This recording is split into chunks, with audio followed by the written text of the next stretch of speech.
à 6 ans, ma meilleure amie du lycée a volé mon mari et a disparu de ma vie. Elle l'a épousé, a pris tout ce que j'avais construit, et m'a laissé briser. Hier soir, lors d'un gala à Dallas, elle m'a vu main dans la main avec mon nouveau mari. Et sa mâchoire est tombée lorsqu'elle a réalisé qui il était. On dit que la vengeance est un plat qui se mange froid. Mais la mienne a été servie dans du cristal, éclairée par des lustres, et accompagnée d'un sourire qui disait « Je me souviens de tout ». La nuit du gala du patrimoine de Dallas sentait le champagne et les orchidées en fleurs. Un trio de jazz jouait doucement près du grand escalier, leurs notes s'enroulant dans l'air comme de la fumée. La salle de bal scintillait, argenterie polie, mur art déco, robe qui murmurait des comptes en banque à 6 chiffres, et moi. J'étais debout à l'entrée, enveloppé dans de la soie émeraude, tenant la main de l'homme qui allait tout changer, André Lancaster. Il n'était pas seulement mon cavalier. Il était le symbole d'une vie reconstruite de ses cendres. Mais personne ne le savait encore. Pas même lui. Pas entièrement. Puis je l'ai vu. De l'autre côté de la salle de bal, au-delà des cordons de velours et des sourires étudiés. Jessa Monroe. Elle se tenait à côté de Grant, sa main drapée nonchalamment sur sa poitrine, comme une femme qui pensait avoir gagné. Son rire était fort, intentionnel, le genre destiné à attirer l'attention. Sa robe était en velours noir, décolletée. Sa bague, ma vieille bague, captait la lumière comme si elle avait encore du pouvoir. Elle ne m'a pas vu au début. C'était la meilleure partie. Elle était trop occupée à briller pour des gens qui ne connaissaient pas l'histoire. Qui ne savaient pas qu'il y a 6 ans, elle était ma meilleure amie, ma demoiselle d'honneur, la femme que j'appelais ma sœur, et celle qui s'est glissée dans mon mariage comme si c'était son droit de naissance.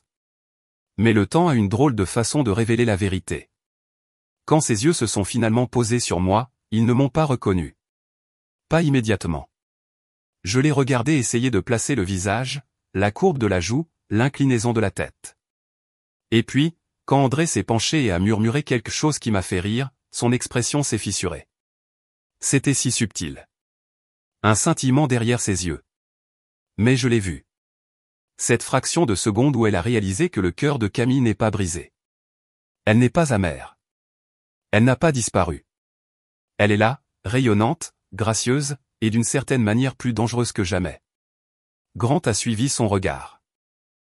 Quand il m'a vu, il a cligné des yeux une fois, puis une autre, comme s'il n'était pas sûr que j'étais réel.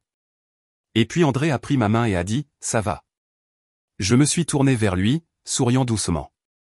Mieux que jamais. Parce que la vérité, c'est que je n'étais pas là pour eux. Plus maintenant. Je n'étais pas là pour prouver que j'avais survécu. J'étais là parce que j'avais prospéré. Et je voulais qu'ils voient à quoi ressemble la guérison quand elle porte des talons et garde la tête haute. Mais avant de vous dire comment j'en suis arrivé là, comment la femme qui a tout perdu est devenue la femme qui possédait la pièce, vous devez comprendre quelque chose. Cela n'a pas commencé à un gala. Cela a commencé avec la confiance et s'est terminé par la trahison.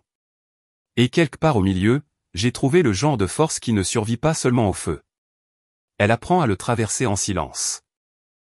Alors, laissez-moi vous ramener au jour où je croyais encore qu'elle était ma meilleure amie. Et au moment où cette croyance s'est brisée pour toujours. Il fut un temps où je pensais que ma vie était le modèle du bonheur. Pas parfaite, jamais parfaite, mais profondément, tranquillement bonne. À l'époque, les matins dans notre maison de Highland Park commençaient avec du jazz doux résonnant de la cuisine et l'odeur de pain grillé à la cannelle montant les escaliers. Grant lisait le Dallas Business Journal en sirotant son café noir, toujours dans une chemise impeccable, même le samedi. Je m'asseyais en face de lui dans une de ces chemises Oxford trop grandes, les jambes repliées sous moi, examinant les planches d'inspiration des clients sur mon iPad avec une pâtisserie dans une main et un crayon derrière l'oreille. Nous avions un rythme. Notre propre genre de rythme calme et sophistiqué. Grant Whitmore était le genre d'homme que Dallas adorait. Poli, charmant, avec un empire immobilier bâti sur une ténacité héritée et un timing stratégique. Les femmes le respectaient. Les hommes l'enviaient. C'était le genre de personne qui entrait dans une pièce et tout le monde faisait de la place instinctivement. Et pendant 5 ans, j'ai été la femme à ses côtés, celle qu'il présentait avec fierté lors des collectes de fonds, sa main reposant légèrement sur le creux de mon dos, comme si j'étais la chose la plus délicate et la plus précieuse de la pièce. Et peut-être que pendant un temps, je l'étais. J'avais aussi mon propre monde. Une agence de design d'intérieur de niche qui avait grandi plus vite que je ne l'aurais jamais imaginé. Le bouche à oreille dans les bons cercles, quelques articles dans Southern Living, et soudain, on me faisait venir à Charleston et à Nashville pour des restaurations de maisons historiques. Mon style, classique avec une touche d'audace, doux avec un murmure d'audace. J'avais trouvé ma voie, et je la suivais avec grâce. Au centre de tout cela se trouvait notre maison, la maison que Grant et moi avions achetée ensemble 3 mois après notre mariage, une maison coloniale en briques blanches avec du lierre grimpant sur ses côtés, des poignées de porte en bronze antique et un balcon qui captait la lumière dorée juste comme il faut. C'était le genre d'endroit qui faisait sourire les gens quand ils entraient dans le hall. Et c'était à moi. À nous. Chaque rideau, chaque échantillon de couleurs, chaque centre de table placé avec amour. Et puis il y avait Jessa. On plaisantait en disant qu'elle était ma deuxième ombre. De l'école primaire à la course aux sororités, des chagrins d'amour universitaires aux essayages de robes de mariée, Jessa Monroe avait été là. Le genre d'ami qui se présentait avec du vin et des masques faciaux quand vous pleuriez, qui criait le plus fort à votre remise de diplôme, qui vous aidait à traquer vos ex sur les réseaux sociaux sans jugement. Elle était vive d'esprit, magnétique et juste assez chaotique pour faire pétiller chaque moment ennuyeux. Les gens l'adoraient, surtout les hommes. Mais j'ai toujours supposé qu'elle avait ses propres limites invisibles parce que je lui faisais confiance. Je faisais confiance à notre histoire. Elle a été la demoiselle d'honneur à notre mariage. Elle s'est tenue à côté de moi dans une robe rose poudrée. A lu un poème qu'elle avait écrit sur la sororité. A pleuré plus fort que moi pendant mes vœux. Elle m'a offert un collage encadré de photos d'enfance comme cadeau de mariage avec une note manuscrite. Tu m'auras toujours, même quand tout le reste changera. Je l'ai gardé sur ma table de chevet. Jessa ne s'est jamais mariée. Elle a failli le faire une fois au début de la trentaine, mais ça s'est estompé avant de vraiment commencer. Elle a blâmé son manque d'ambition. Si je dois donner ma vie à quelqu'un, a-t-elle dit une fois autour d'un cocktail, il ferait mieux d'être brillant, riche, ou au moins obsédé par moi. De préférence les 3. J'ai ri à l'époque. Je n'aurais pas dû. Elle était beaucoup là, plus que la plupart des amis. Elle avait une invitation permanente chez nous et elle l'utilisait. Passait pour des soirées vin, regardait The Crown, avec moi en pyjama, m'aidait à réarranger les meubles ou à critiquer mes arrangements floraux.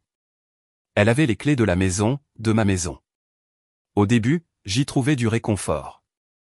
Je croyais que nous construisions quelque chose de sacré, une vie remplie d'amitié profonde, d'espace chaleureux, d'un amour inébranlable. Je croyais que le succès était destiné à être partagé, et je voulais qu'elle ait une partie du mien. Mais en y repensant, il y avait des signes, de petites choses qui piquaient comme des aiguilles si on regardait de près. La façon dont ses yeux s'attardaient sur Grant quand il la complimentait, les blagues entre eux que je ne comprenais pas. Le chauchement occasionnel dans leur historique de textos qui me faisait pencher la tête, mais jamais demandé à voix haute. Ne sois pas paranoïaque, me disais-je. C'est Jessa. Elle flirte avec tout le monde. De plus, Grant n'était pas ce genre d'homme. C'est ce que je n'arrêtais pas de me dire. Un soir, après une collecte de fonds en ville, nous étions tous les 3 de retour à la maison, buvant du vin près du feu. Je m'étais changé en pantalon de survêtement et je m'étais blotti sur le canapé avec une couverture, fatiguée mais contente. Jessa était toujours habillée, les cheveux parfaits, les lèvres brillantes, et elle était assise par terre au pied de Grant, riant trop fort à l'une de ses blagues, brossant quelque chose de son pantalon. Je me souviens avoir pensé, elle en fait trop ce soir. Je n'ai rien dit. Mais le rire de Grant ce soir-là ne sonnait pas tout à fait de la même manière. Ma mère disait que la trahison commence toujours par le silence. Non pas l'absence de son, mais l'absence d'être vu, entendu, remarqué. Quelque chose change. On ne s'en rend compte que lorsqu'on est de l'autre côté des dégâts. La semaine suivante, Jessa a apporté une bouteille de vin. Cher, rare, l'un des favoris de Grant. J'ai haussé un sourcil. Où as-tu trouvé ça, ai-je demandé. Elle a haussé les épaules. Oh, j'ai croisé ce sommelier dont Grant a parlé le mois dernier. On a discuté et il me l'a recommandé. J'ai pensé que ça vous remonterait le moral. C'était une petite chose, trop petite pour en discuter, mais avec le recul, c'était une lueur de quelque chose que j'aurais dû regarder plus longtemps. Il y en a eu d'autres comme ça. La fois où elle a récupéré le pressing de Grant parce qu'elle était dans le coin, ou la fois où je l'ai entendu lui chuchoter quelque chose dans la cuisine avant de s'arrêter au milieu de sa phrase quand je suis entré. Son ton a changé. Ses yeux se sont baissés. Ils ont tous les deux souri trop rapidement. J'ai mis tout ça sur le compte du stress, des emplois du temps chargé, de rien. Parce que la vérité, c'est que lorsque vous êtes profondément amoureux et que vous faites profondément confiance, votre esprit travaille d'arrache-pied pour protéger la vie que vous avez construite. Vous plierez la réalité avant de la laisser vous briser. Mais les fissures ne restent pas cachées éternellement. Elles s'élargissent. Elles s'approfondissent. Et puis un jour, toute la maison gémit. On ne sait tout simplement pas si elle est sur le point de tomber ou si elle est déjà tombée. Ça a commencé par un changement si subtil que ça aurait pu être n'importe quoi. Une mauvaise semaine, un mois chargé, un moment oublié. Au début, je lui ai trouvé toutes les excuses du monde. Grant travaillait plus longtemps. Il prétendait que le marché se resserrait, que les investisseurs devenaient plus frileux. L'immobilier, c'est une question de patience, Camille, disait-il. Des temps stressants. C'est tout. Je l'ai cru. Ou je voulais y croire, parce que l'alternative aurait démêlé tout ce que je pensais savoir. Il était plus froid, distant. Les baisers sont devenus plus courts. Les conversations plus minces. Mais j'ai mis ça sur le compte de son travail, du mien, de l'âge adulte. On n'avait pas pris de vacances depuis des mois. Peut-être qu'on avait juste besoin d'une pause du train-train. Mais ensuite sont venus les dîners manqués, les appels étranges qu'il prenait dans l'autre pièce, la façon dont il a commencé à dormir sur le bord du lit, me tournant le dos. J'ai demandé doucement, une nuit, est-ce que ça va entre nous? Il a éteint la lampe et a répondu, je suis juste fatigué. 3 mots qui m'ont tout dit et rien du tout. Jessa, pendant ce temps, était plus présente que jamais. Elle passait avec des plats à emporter et des excuses. Je pensais que vous pourriez avoir besoin d'une pause de la cuisine. Elle ouvrait du vin, parlait de ses désastres amoureux et faisait des commentaires désinvoltes comme « Si jamais je trouve un homme comme Grant, je jure que je l'enchaînerai au lit. » Elle a ri. Moi non. Pourtant, je n'ai rien dit, parce que dire quelque chose aurait signifié affronter quelque chose, et je n'étais pas encore prête pour ça. Un après-midi, je suis rentré tôt d'une réunion avec un client et je les ai aperçus par la fenêtre de la cuisine. Elle était penchée sur le plan de travail, riant, sa main frôlant son avant-bras. Grant la regardait d'une manière que je ne l'avais pas vu me regarder depuis des mois, avec aisance, familiarité. Quand je suis entré, ils ont tous les deux sursauté légèrement. Jessa a souri trop rapidement. Cam, on parlait justement de toi. J'ai hoché la tête. J'en suis sûr. Cette nuit-là, je suis resté éveillé longtemps après leur départ. Le silence dans notre chambre, pressant contre ma poitrine comme un poids que je ne pouvais nommer. Je me suis souvenu de la photo encadrée que Jessa m'avait offerte le jour de notre mariage. Je l'ai trouvée dans le tiroir de la chambre d'amis le lendemain matin et je l'ai retournée. Quelque chose n'allait pas. J'ai commencé à vérifier de petites choses, des habitudes, des reçus. Je ne cherchais pas à le surprendre. Je cherchais du réconfort. Quelque chose qui me dirait que j'étais juste paranoïaque, que je m'emballais pour rien. Mais je n'ai rien trouvé. Rien jusqu'à la boucle d'oreille. Elle était sous le siège passager de la voiture de Grant, une délicate boucle en or avec un minuscule saphir. Je savais que ce n'était pas la mienne. Je n'avais rien porté de tel depuis des années, mais je les avais déjà vus. Sur Jessa. Elle les portait à notre fête de fiançailles. Un cadeau de sa grand-mère, m'avait-elle dit un jour. Je me souviens les avoir admirés. Quand j'ai montré la boucle d'oreille à Grant ce soir-là, il n'a pas bronché. Oh, c'est à Jess, a-t-il dit trop nonchalamment. Je l'ai déposée à un événement la semaine dernière. Elle a dû la faire tomber. Mon cœur battait plus fort que sa réponse. Tu ne me l'as pas dit. Il a haussé les épaules. Je n'ai pas pensé que c'était important, tu étais en dehors de la ville. Je voulais le croire. Je voulais croire en notre mariage plus que je ne voulais croire en mes propres instincts. Mais le doute, une fois planté, pousse vite. J'ai appelé Jessa le lendemain matin. J'ai trouvé ta boucle d'oreille dans la voiture de Grant, ai-je dit. Il y a eu une pause. Puis, oh, Dieu merci. Je pensais l'avoir perdue pour de bon. Il m'a déposé quand mon Uber a annulé. Je ne pensais pas que ça te dérangerait. 2 histoires parfaitement alignées. Trop parfaites. Après avoir raccroché, je me suis assise sur le bord de notre lit et j'ai regardé le sol pendant un long moment. Ce n'était pas la boucle d'oreille. C'était la chorégraphie. La façon dont leurs mensonges dansaient si facilement ensemble, comme un duo bien répété. Pourtant, je ne les ai pas confrontés. Pas encore. Au lieu de ça, j'ai redoublé d'efforts. J'ai réservé une escapade de week-end. Grant a annulé à la dernière minute. Réunion d'investisseurs. J'ai préparé son plat préféré. Il a mangé 3 bouchées et a dit qu'il devait rattraper ses emails. J'ai acheté de la nouvelle lingerie. Il a dit qu'il était trop fatigué. Je me suis senti rétrécir pièce par pièce. Je devenais invisible dans ma propre vie. La nuit où tout a éclaté était un jeudi. J'avais prévu un dîner tranquille à la maison. Steak, vin rouge, bougies. Grant a appelé vers 18h30. Je suis désolé, chérie, je ne peux pas venir. Quelque chose d'urgent est arrivé avec un client. Je lui ai dit que ce n'était pas grave, que je lui garderais une assiette. Mais quelque chose en moi avait craqué. Je n'ai pas pleuré. Je n'ai pas crié. J'ai juste attendu. À 21h, je suis monté dans ma voiture, je suis passé devant son bureau. Il était sombre. Devant la salle de sport. Vide. Mes mains tremblaient en l'appelant à nouveau. Directement sur la messagerie vocale. Je ne suis pas rentré à la maison. Au lieu de ça, j'ai conduit jusqu'à l'immeuble de Jess. Sa voiture était là. La sienne était là. Et les lumières de la fenêtre de son appartement, notre ancienne vue du 3e étage quand on avait des soirées vin, étaient allumées. Je suis resté dans ma voiture pendant 23 minutes. Je n'avais pas besoin de monter. Je n'avais pas besoin de frapper. Je savais déjà. En rentrant à la maison, je me suis versé un verre de vin et je suis resté assis en silence. Je n'ai pas crié. Je n'ai pas brisé un vase. J'ai juste laissé la vérité s'installer sur moi comme de la neige. Le lendemain matin, j'ai fait une valise et je l'ai laissée près de la porte. Grant est rentré juste après 7h. Cravate dénouée, veste à la main. Il a semblé surpris de me voir éveillé. Je veux la vérité, ai-je dit, la voix stable. Il a fait une pause. Camille. J'ai levé la main. Pas d'excuses, pas de détour, juste la vérité.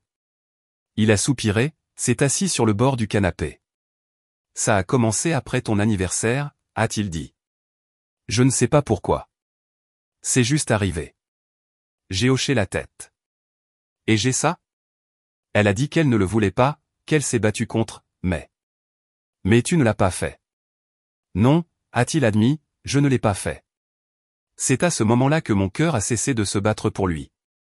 Jessa est venue le lendemain, sans prévenir. Des larmes, du rouge à lèvres bavé. Je n'ai jamais voulu te faire de mal, a-t-elle dit. Je l'ai regardée comme si je ne la reconnaissais pas, tu as porté mon amitié comme un costume. Et quand il ne t'allait plus, tu as pris mon mari à la place. Cam, s'il te plaît. Non, tu n'as plus le droit de m'appeler Cam. Elle a tressailli. Je lui ai fermé la porte au nez. Les jours qui ont suivi se sont déroulés au ralenti. Je me suis retiré des clients, j'ai rendu mon alliance, j'ai bloqué leur numéro. Des amis ont pris parti. Certains ont pris contact. La plupart ne savaient pas quoi dire. Mais tante Céleste l'a fait. Elle a laissé un message vocal. Chérie, ne reste pas là à pourrir. La douleur est un signal. Lève-toi et va là où ton âme peut respirer. Cette nuit-là, j'ai réservé un vol pour la Nouvelle-Orléans. J'ai laissé les clés de la maison sur le comptoir, et je n'ai pas regardé en arrière. Il y a un silence qui vient après un chagrin d'amour qu'aucune musique ne peut combler. Ce n'est pas calme. C'est épais, comme de la laine mouillée enroulée autour de votre poitrine. Comme si chaque son du monde était étouffé sous l'eau. Il ne s'agit pas seulement d'être seul. Il s'agit d'être effacé. C'est ce que j'ai ressenti dans les semaines qui ont suivi ma sortie de cette maison. Non pas comme si j'avais quitté un mariage, mais comme si j'avais disparu de ma propre vie. J'ai emménagé dans une suite à l'Ader, l'un de ces hôtels-boutiques de longue durée avec des draps monochromes et un personnel de conciergerie qui sait qu'il ne faut pas poser de questions. Je n'ai prévenu personne, sauf mon avocat. C'est lui qui s'est occupé des documents, des biens, de la déclaration prête pour la presse. Pour des raisons personnelles, Camille Art Design prend une pause temporaire. Ça semblait propre. Ça ne l'était pas. J'ai à peine parlé pendant des jours. J'ai commandé le service en chambre et je n'ai pas touché à la nourriture. Je me suis assise devant la fenêtre et j'ai regardé l'horizon que j'adorais autrefois, attendant que le soleil bouge. J'ai regardé la télé en sourdine, comme si les sous-titres pouvaient me distraire de la voix qui criait dans ma tête. Comment n'ai-je pas vu venir? Cette question est devenue une boucle, un mantra d'auto-accusation. Parce que je ne pleurais pas seulement la perte d'un homme. Je pleurais la mort de mon intuition. Je me vantais de savoir lire les gens, de créer de l'émotion par le design, mais d'une manière ou d'une autre, j'avais manqué le boulet de démolition à quelques centimètres de mon cœur. La nuit, je restais au lit, rejouant tout. Les expressions de Grant, les commentaires désinvoltes de Jessa, la façon dont leurs histoires correspondaient trop parfaitement quand j'ai posé des questions sur la boucle d'oreille, comment elle l'appelait toujours, chérie, comme une blague, une que j'étais trop naïve pour trouver menaçante, et pire, la petite voix en moi qui avait remarqué mais était restée silencieuse. Je me souviens m'être réveillé un matin, si on peut appeler ça comme ça, puisque je n'avais pas vraiment dormi, et de réaliser que je n'étais pas sorti depuis 4 jours. Mes cheveux étaient gras. Mon peignoir sentait la sueur et la tristesse. Et mon téléphone avait 37 messages non lus. Je n'en ai lu aucun. J'ai juste regardé l'écran et j'ai chuchoté, je ne veux plus de cette vie. Cette pensée m'a effrayé. Je ne voulais pas dire que je voulais mourir. Je voulais dire que je ne pouvais pas survivre un autre jour dans cette version de moi-même. La femme qui laissait les autres la définir. Qui souriait poliment pendant que son monde brûlait. Qui restait silencieuse pour maintenir la paix et se faisait écraser par elle. J'avais besoin de sortir de Dallas. Du récit, de l'histoire enroulée autour de ma gorge comme un nœud coulant habillé de perles. C'est alors que j'ai appelé tante Céleste. Céleste était la sœur cadette de ma mère, la carpe sauvage de la famille. Jamais mariée, farouchement indépendante avec des cheveux roux qu'elle n'a jamais teints, même s'ils s'estompaient en hindous argent. Elle tenait une boutique vintage à la Nouvelle-Orléans et organisait des dîners de pleine lune pour des artistes, des chefs et des musiciens de jazz qui avaient besoin d'un endroit où appartenir. Elle a décroché à la 2e sonnerie. « Bébé » a-t-elle dit, sa voix immédiatement sérieuse. Je n'ai pas parlé. Je n'en avais pas besoin. Elle a soupiré. C'est quand on vole? Je n'en ai pas encore réservé, ai-je chuchoté. Je vais préparer la chambre d'amis, a-t-elle répondu. Tu resteras aussi longtemps que tu en auras besoin. Et Camille, oui, tu guériras. Mais d'abord, tu dois foutre le camp du Texas.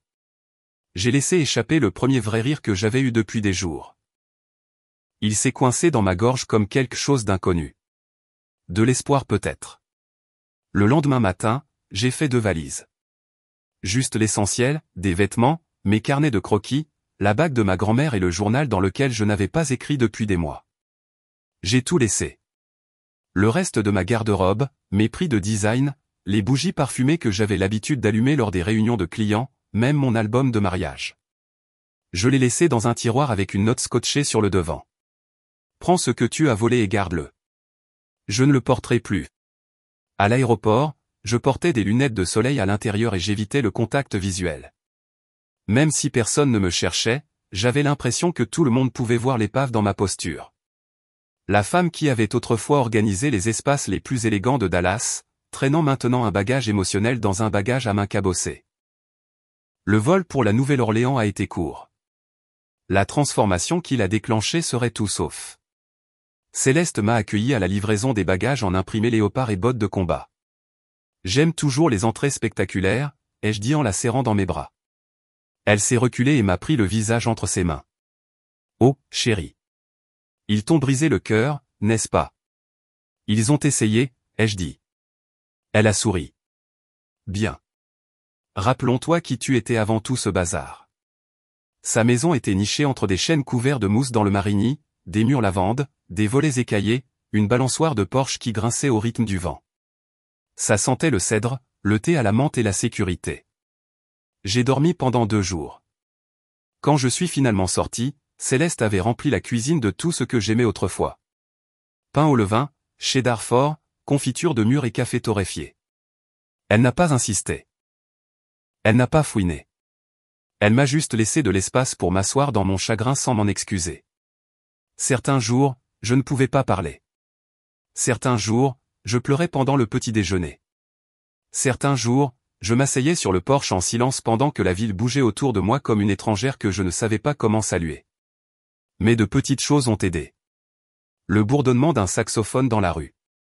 La façon dont la lumière filtrait à travers les vitraux de l'église d'en face. Les voisins qui faisaient un signe de la main sans avoir besoin de connaître mon nom. Le rythme lent d'un endroit qui ne me pressait pas d'aller bien. Un soir, Céleste est sortie avec une boîte. « Qu'est-ce que c'est ?» ai-je demandé. « Ton ancien portfolio d'université ?» a-t-elle dit. Je l'ai trouvé dans mon grenier. Je me suis dit que ça pourrait te rappeler de quoi tu es capable. À l'intérieur se trouvaient des croquis que je n'avais pas vus depuis une décennie. Bruts, audacieux, des espaces vivants conçus non pas pour impressionner, mais pour ressentir. J'ai passé mes doigts sur les lignes de fusain et j'ai chuchoté. Elle est toujours là-dedans. Tu parles qu'elle y est, a dit Céleste en allumant un fagot de sauge. Maintenant, ramenons-la. J'ai recommencé à dessiner. Rien de grandiose, juste de petites idées. Un coin lecture, une véranda réinventée. J'ai aidé Céleste à réarranger l'étalage de sa boutique et j'ai ressenti une lueur de satisfaction que je ne savais pas que j'avais manqué. Le design avait toujours été ma voix, même lorsque ma bouche ne pouvait pas former de mots, et lentement, il est revenu. Un après-midi, Céleste et moi étions assises sur le porche avec du thé sucré et sans ordre du jour. Elle m'a regardé de côté. Sais-tu quel est ton vrai super pouvoir? L'esprit, les pommettes, une disposition humble? Elle a ri. La grâce, c'est ton super pouvoir, mais pas du genre doux. Le genre qui se tient debout dans le feu et refuse de brûler d'amertume. J'ai regardé la rue. Et si je ne veux pas être gracieuse? Et si je veux me venger? Elle a siroté son thé. Alors gagne-la avec une vie si radieuse qu'ils devront plisser les yeux pour te regarder. Je n'ai pas répondu. Mais à ce moment-là, je me suis fait une promesse. Cette douleur ne serait pas le dernier mot. Cette trahison ne serait pas le dernier chapitre. Et cette version de moi, brisée, meurtrie, mais toujours en vie, serait le début de quelque chose qu'ils n'ont jamais vu venir. La guérison ne s'annonce pas. Elle ne frappe pas à la porte en disant « Tu es prête maintenant ». Elle entre sur la pointe des pieds. Elle se cache dans l'ordinaire. Le son de votre propre souffle pendant les matins calmes. La satisfaction de plier du linge frais. La façon dont la lumière change dans une pièce que vous trouviez autrefois trop silencieuse. À la Nouvelle-Orléans, la guérison est venue déguisée en routine. Je me levais tôt. Je marchais. J'écrivais. J'arrosais les plantes de Céleste même quand elle n'en avait pas besoin. Je buvais du café sur le porche pendant que des étrangers passaient sans connaître mon histoire. Pour la première fois depuis des années, je n'appartenais à personne d'autre qu'à moi-même. J'ai recommencé à dessiner. Pas pour des clients, pas pour des délais, juste pour l'amour de l'espace. J'ai dessiné des pièces remplies de chaleur, de détails imparfaits, de textures qui racontaient des histoires, des designs avec du cœur, pas du vernis. Et pendant un temps, c'était suffisant. Mais quelque chose a changé quand j'ai rencontré André Lancaster. Il n'est pas arrivé comme dans une scène de film. Pas d'entrée au ralenti, pas d'alchimie instantanée. C'était plus simple que ça. J'aidais Céleste à redessiner la vitrine de sa boutique, à réarranger les étagères et à repeindre l'arrière-boutique quand un homme est entré, demandant de la verrerie vintage. Il était grand, calme, la voix douce, portait des lunettes, un jean foncé et une chemise en lin comme s'il se fichait de ce que les autres pensaient. Non pas de manière négligente, mais du genre qui vient du fait de n'avoir rien à prouver. Céleste a chuchoté après son départ. Cet homme est trop équilibré émotionnellement pour être hétéro. J'ai ri. Tu as peut-être raison. Il est revenu quelques jours plus tard, cette fois pour des luminaires anciens, puis de nouveau, posant des questions sur une carte de France encadrée qui était dans la vitrine. À la 4e visite, j'ai finalement demandé, vous redécorez ou vous cherchez juste des excuses pour être ici? Il a souri. Est-ce que ça peut être les deux? Il s'est présenté comme André, un investisseur immobilier spécialisé dans la restauration de maisons historiques. Il venait de déménager de New York, voulait redonner vie à de vieilles propriétés sans leur ôter leur âme. Céleste s'est illuminée. Alors vous deux, vous devez parler.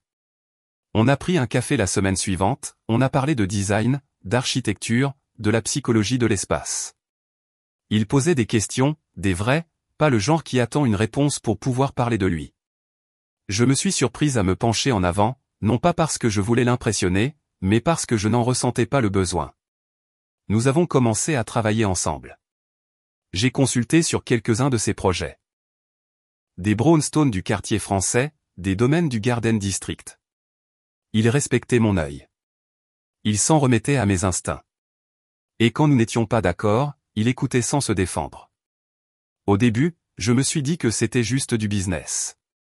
Mais ensuite, il y a eu le jour où nous avons traversé une maison de ville de 1910 éventrée. Le soleil se déversait à travers les fenêtres cassées, la poussière dansait dans l'air, et nous nous tenions dans ce qui était autrefois la salle à manger. J'ai parlé d'ouvrir l'espace, d'exposer les poutres, de construire un mur de bibliothèque en bois de récupération. Il s'est tourné vers moi et a dit, « La façon dont tu vois l'espace, c'est comme si tu le guérissais. » Je n'ai pas su quoi dire. Personne n'avait jamais décrit mon travail comme ça, comme s'il avait un sens au-delà de l'esthétique. Je l'ai senti dans ma poitrine, une fissure s'ouvrant, non pas de douleur, mais de lumière essayant d'entrer. Pourtant, je l'ai gardé à distance. J'ai annulé un dîner une fois sans donner de raison. J'ai évité les questions personnelles. J'ai tressailli quand il a tendu la main pour écarter des cheveux de mon visage lors d'une visite de chantier. Je n'étais pas prête, pas entièrement. Mais André n'a jamais insisté, n'a jamais demandé pourquoi. Il s'est juste présenté, respectueusement, régulièrement. Et puis est venue la crise de panique. C'était un événement de réseautage, des promoteurs immobiliers, des consultants en design, trop d'eau de Cologne et trop d'attentes. André m'avait invité en tant qu'invité, espérant que je pourrais rencontrer quelques clients potentiels. Je me suis dit que je pouvais le gérer, que je porterais quelque chose d'élégant et que je me présenterais comme la femme que j'étais autrefois. Mais 20 minutes plus tard, je ne pouvais plus respirer. Quelqu'un a mentionné le nom de Grant en passant, a dit qu'il avait perdu une affaire au profit d'une entreprise de New York. Mes oreilles ont sifflé. La pièce est devenue floue. Le verre dans ma main a glissé. Je me suis retourné et je me suis précipité vers la terrasse, ma poitrine se resserrant à chaque pas. André m'y a trouvé. Les mains tremblantes, les yeux flous, haletant comme si je me noyais. Il ne m'a pas touché. Il s'est juste assis à côté de moi, silencieux, présent. Quand ma respiration est revenue, j'ai chuchoté. Je ne suis pas celle que j'étais. Bien, a-t-il dit. J'aime qui tu es maintenant. J'ai pleuré alors, plus fort que je ne m'y attendais. Et pour la première fois, j'ai raconté à quelqu'un toute l'histoire. Non pas la version au bord net, mais la vérité désordonnée, meurtrie, amère. Le mariage, la trahison, le silence qui a suivi. André a écouté, non pas avec pitié, non pas avec des solutions, mais avec le genre de présence qui a fait que ma douleur a été vue sans être magnifiée. J'ai tout perdu, ai-je dit. Non, a-t-il répondu. Tu as quitté ce qui a essayé de te détruire. C'est différent. À partir de cette nuit-là, les choses ont changé. On ne s'est toujours pas précipité, mais j'ai arrêté de me cacher. On a passé des week-ends à explorer des marchés d'antiquités, à cuisiner dans la cuisine de Céleste, à marcher le long du Mississippi sans destination. On a partagé des livres, des playlists, des histoires d'enfance. Il m'a parlé de son divorce, de la façon dont son ex-femme était tombée amoureuse d'un partenaire commercial et avait pris la moitié de son entreprise avec elle. Il avait reconstruit à partir de zéro avec moins d'illusions et plus de paix. On apprend ce sur quoi on ne veut pas faire de compromis après ce genre de chagrin d'amour, a-t-il dit un soir. Et quand on trouve quelqu'un qui nous fait nous sentir à nouveau en sécurité, on le protège. Les mois ont passé. Mon travail a prospéré. Des clients de Dallas m'ont de nouveau contacté et j'ai dit non sans hésiter. Je n'étais pas la femme qu'ils se souvenaient. Je n'avais pas besoin de leur validation. Puis est venue la parution dans le magazine. Une rédactrice en chef de design basée à New York est tombée sur mon Instagram, celui que je publiais plus pour moi que pour quiconque. Elle m'a envoyé un email demandant une interview.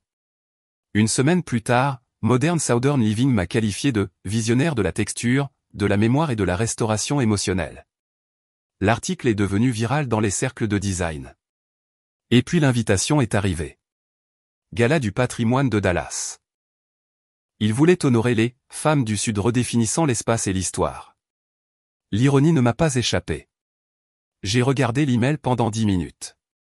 Puis je l'ai transféré à André avec une seule ligne. Tu penses que je suis prête? Il a répondu. Tu es née prête, mais maintenant tu es préparée. Cette nuit-là, je me suis tenu devant le miroir et j'ai vu quelque chose que je n'avais pas vu depuis des années. Mon moi entier. Non seulement vêtu de beauté, mais enveloppé de sagesse. Je ne suis pas retourné à Dallas pour tourner la page. Je suis retourné pour montrer à la femme qui a tout perdu ce qu'elle est devenue quand elle a cessé de se battre pour des gens qui ne savaient pas comment la tenir. Les toits de Dallas n'avaient plus le même aspect. Ce n'est pas qu'ils avaient changé. C'était moi. La femme qui descendait de l'avion dans une combinaison en soie noire sur mesure et un bracelet en or n'était pas là pour regagner quoi que ce soit. Elle avait déjà gagné. C'était elle le prix maintenant. Et pourtant, je ne mentirais pas. Mon cœur battait comme un tambour alors que l'Uber serpentait sur les routes de Highland. Rue familière, fantômes familiers, des endroits où le passé s'était gravé dans la brique. Le gala avait lieu au conservatoire de Belmont. Des fenêtres du sol au plafond, des colonnes de marbre et un lustre si grand qu'il ressemblait à une galaxie. J'y avais assisté une fois auparavant avec Grant, il y a des années.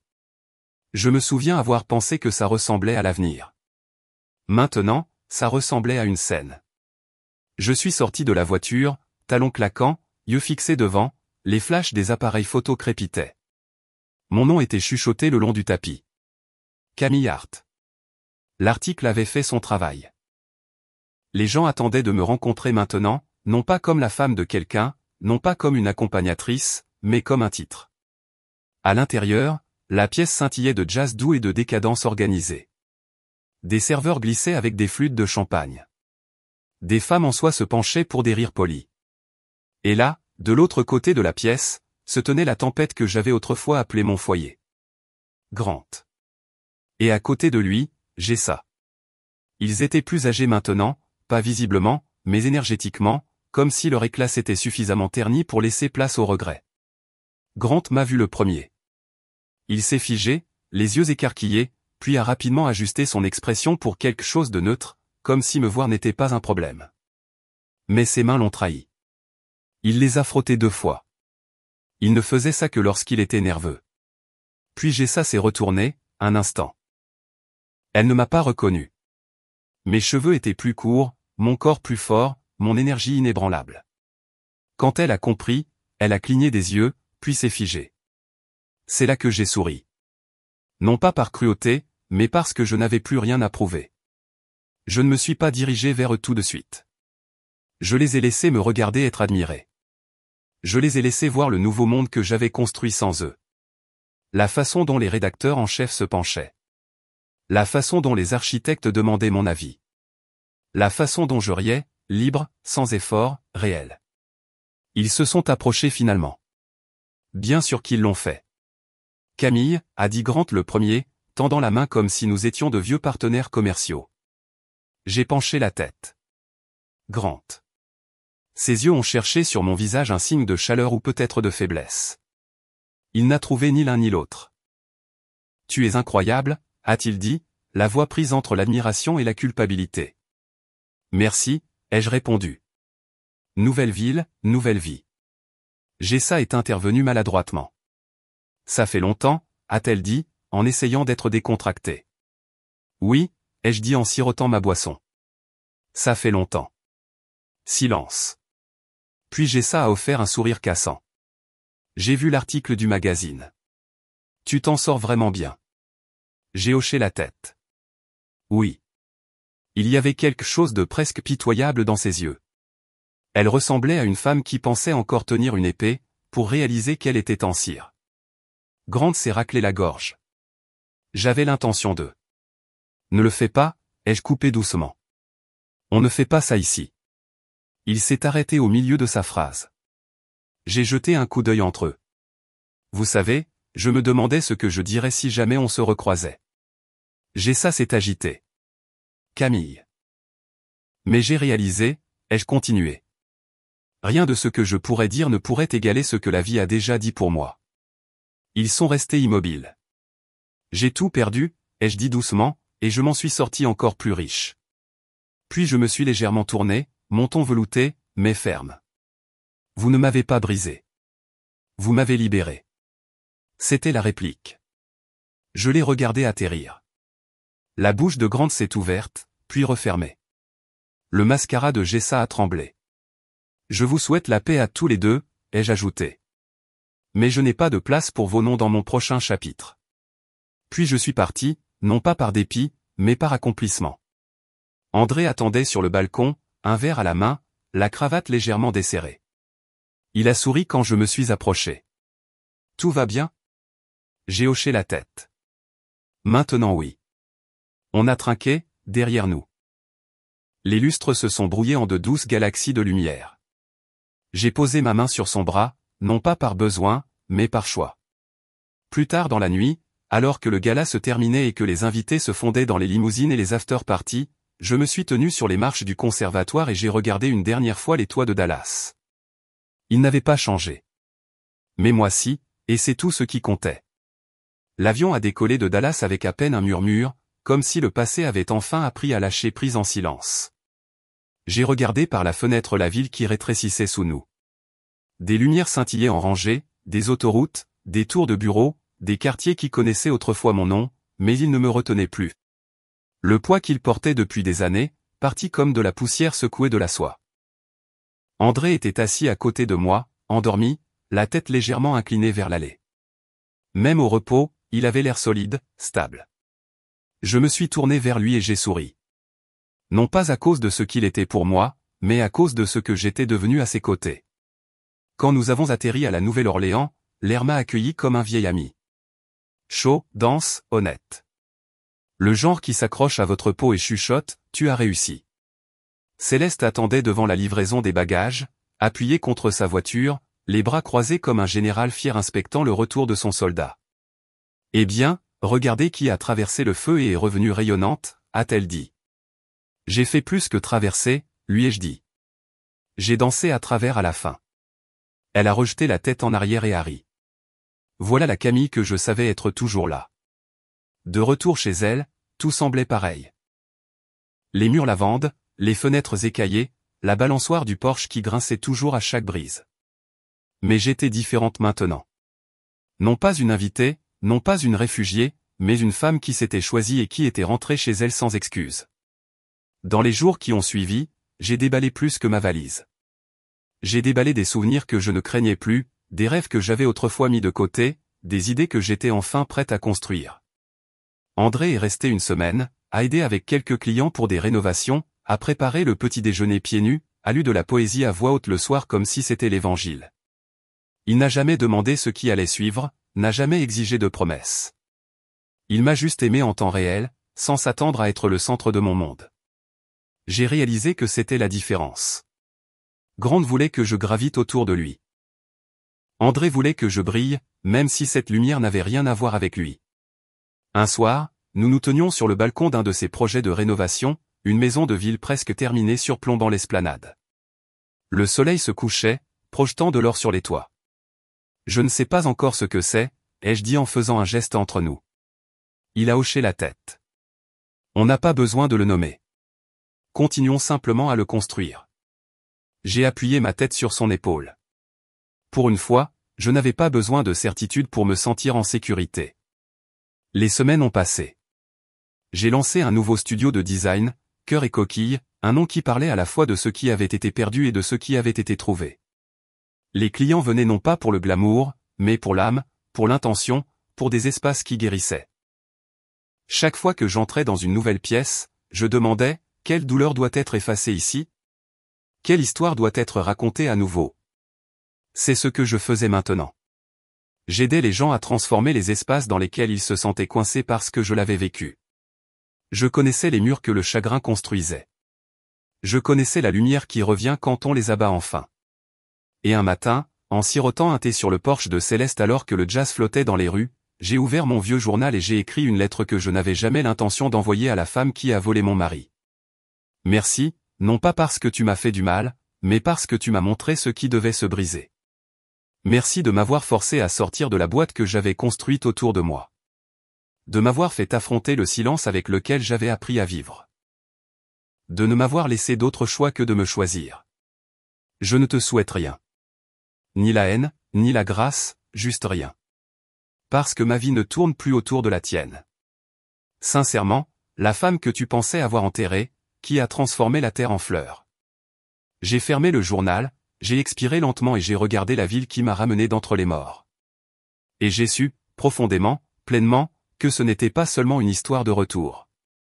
C'était une renaissance.